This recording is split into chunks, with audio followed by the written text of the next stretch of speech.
Let's talk about intercultural communication, what it is, the problems that come with it, and how to adapt.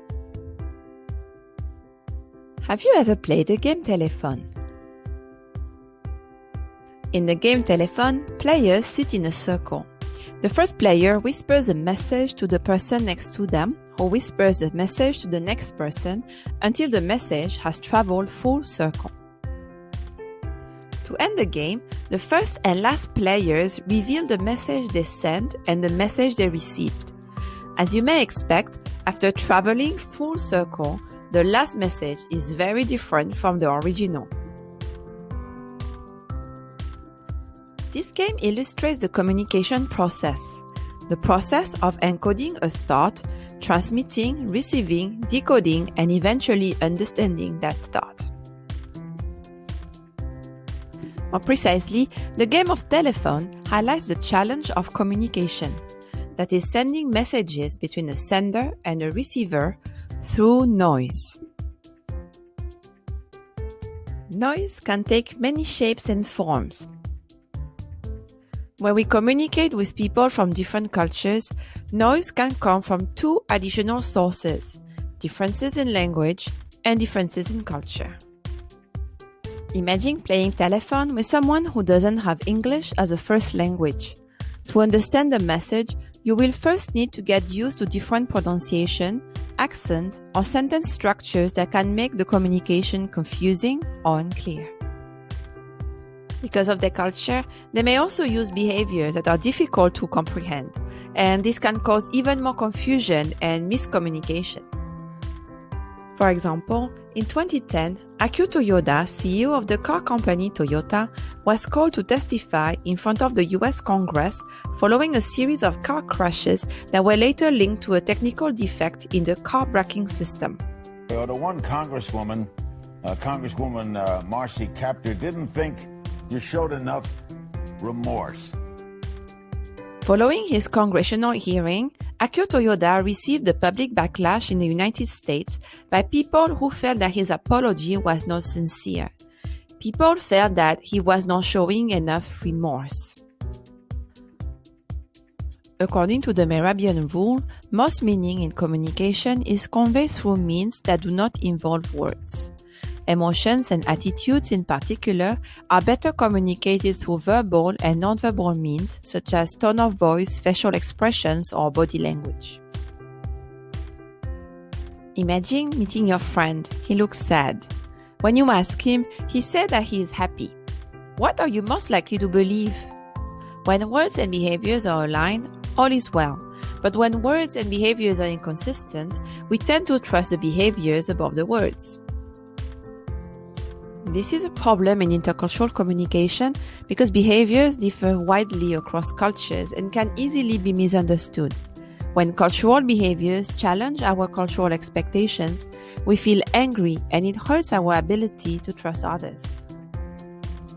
Anger is a natural reaction to a situation where a cultural rule is broken. During an English class for foreign students, an Arab student describes a tradition from his home country. Something he says embarrasses a Japanese student who smiles in response. "What is so funny about my culture?" he asks. Even more embarrassed, the Japanese student starts to giggle. When we feel angry, we are more likely to react in ways that will further damage our relationship with others. Lack of trust is another consequence of a mismatch between cultural behaviors in intercultural communication. In one study, Australian students watched video clips of amateur actors talking about someone they liked. Sound was muted so that only their behaviors were visible to infer the meaning. In one video, the actor made eye contact with some smiling and hand gestures consistent with Australian behaviors. In the other video, the actor had few eye contact and excessive smiling and hand gestures, which are inconsistent with common Australian behaviors. The question posed to the students was, who is lying? Students were divided into 3 groups. The first group was told that nonverbal behaviors differ across cultures.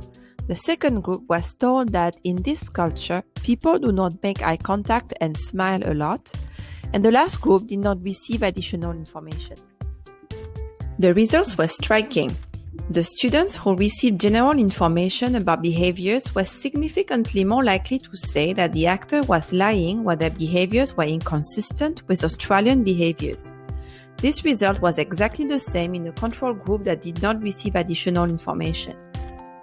When students had very specific information about which behavior would be inconsistent with common Australian behaviors, however, they were equally likely to say that the actors were lying regardless of whether their behaviors were consistent or inconsistent with common Australian behaviors.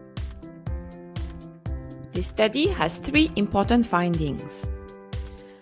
We do not trust people when their behaviors are different from what we are used to in our own culture. Knowing that people from other cultures have different behaviors is not enough to change how we trust them. And we only trust people from other cultures when we know exactly which one of their behaviors are different from the ones that we are used to. If you recall, at Kyoto Yoda, the public backlash occurred because the norms for apologizing differ profoundly between Americans and Japanese. To believe an apology was sincere, Americans expected direct expressions of sadness and remorse that were not visible in a Japanese apology. In response to the criticisms, experts in Japanese cultures went on American media to educate the public about the specific differences in nonverbal behaviors between the Japanese and the Americans in a bid to restore the public trust. To minimize conflict and improve intercultural communication, we can learn to adapt our behaviors to match the cultural expectations of other cultures. This may sound obvious, but it is far from easy. According to research by Andrew Molensky, people must overcome 3 challenges when learning new cultural behaviors: a competence challenge, an authenticity challenge, and a resentment challenge. First, we must learn how to perform the behavior correctly.